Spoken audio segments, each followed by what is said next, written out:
నేను ఎప్పుడైనా పటాస్ తర్వాత ఎప్పుడు బయటికి రాలేదు. పటాస్ అప్పుడు సక్సెస్ మీట్కి వచ్చాను. నిజంగా ఈరోజు సాంగ్ లాంచ్ లాగా లేదు, నిజంగా Arjun son of Vyjayanthi success meet లాగానే అనిపిస్తుంది నాకు.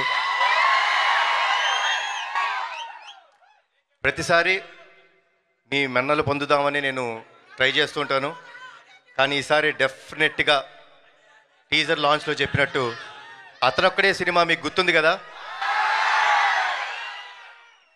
అలానే ఈ సినిమా కూడా మీ అందరికి ఇంకొక 20 సంవత్సరాలు గుర్తుండిపోయే సినిమా అవుతుంది. ఈ సినిమాలో మా అమ్మ పాత్రగా వేసిన